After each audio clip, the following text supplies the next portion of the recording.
वैशाख शुक्ल पक्ष में पड़ने वाली तृतीया तिथि को अक्षय तृतीया के नाम से जाना जाता है। इस दिन भगवान परशुराम का जन्म भी हुआ था तथा इसे कल्पादि तथा युगादि तिथि के रूप में भी जाना जाता है। मान्यता है कि इस दिन किए गए पुण्य कार्यों का कभी क्षय नहीं होता तथा अक्षय फल प्राप्त होता है। आज की इस वीडियो में आपके लिए शास्त्र प्रमाण से अक्षय तृतीया के दिन किए जाने वाले समस्त कार्यों की जानकारी लेकर उपस्थित हूँ। अर्थात अक्षय तृतीया को क्या क्या कार्य करने चाहिए, कैसे करने चाहिए तथा इसे करने से क्या लाभ मिलता है, क्या फल मिलता है, इसके विषय में हमारे शास्त्रों में क्या कहा गया है, यह सारी जानकारी आपको इस वीडियो में मिलने वाली है। यदि आप सही जानकारी, प्रामाणिक जानकारी, शास्त्रीय जानकारी को पसंद करते हैं तो वीडियो पूरा अवश्य देखिएगा।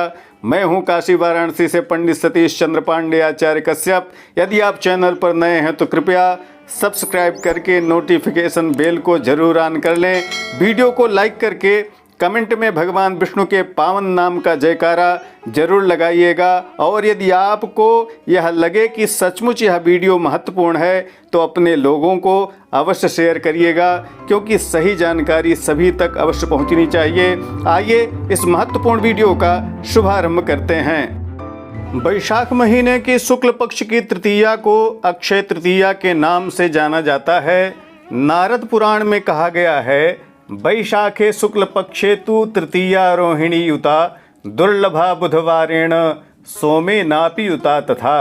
अर्थात वैशाख शुक्ल पक्ष की तृतीया रोहिणी नक्षत्र से युक्त हो, बुधवार या सोमवार हो तो यह अत्यंत दुर्लभ योग कहा गया है।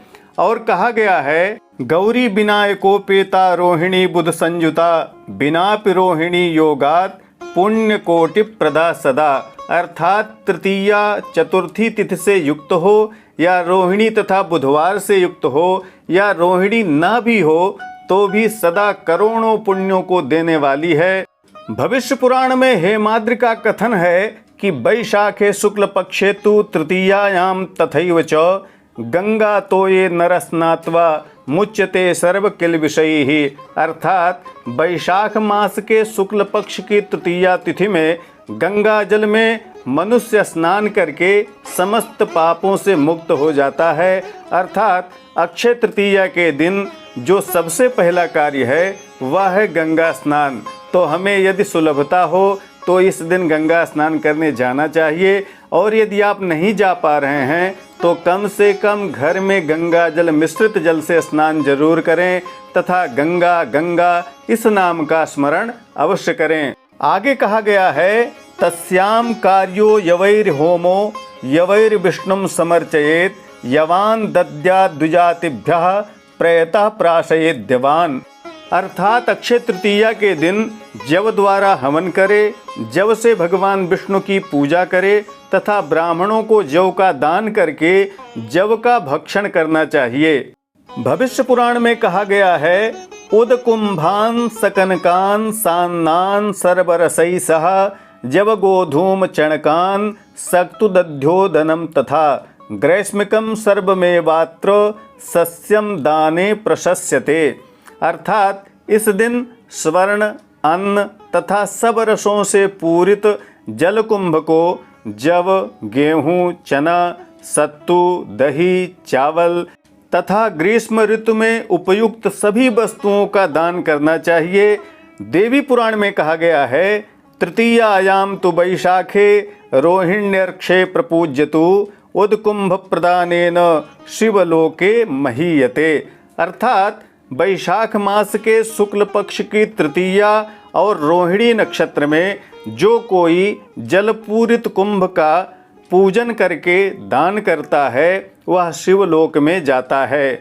एष धर्म घटो दत्तो ब्रह्म विष्णु शिवात्मकः अस्य प्रदानात् तृप्यन्तु पितरोपि पितामहाः गंधोदक तिलैर्मिश्रम सान्नम कुंभम फलान्वितम पितृभ्यः संप्रदास्यामि अक्षय्यमुपतिष्ठतु। ब्रह्मा, विष्णु तथा शिवात्मक रूप से इस धर्म घट को देने से पितृ पितामह आदि तृप्त होते हैं। गंध, जल, तिल से युक्त अन्न फल सहित कुंभ को पितरों के निमित्त दे रहा हूँ, यह अक्षय को प्राप्त हो, अर्थात इसका कभी विनाश न हो।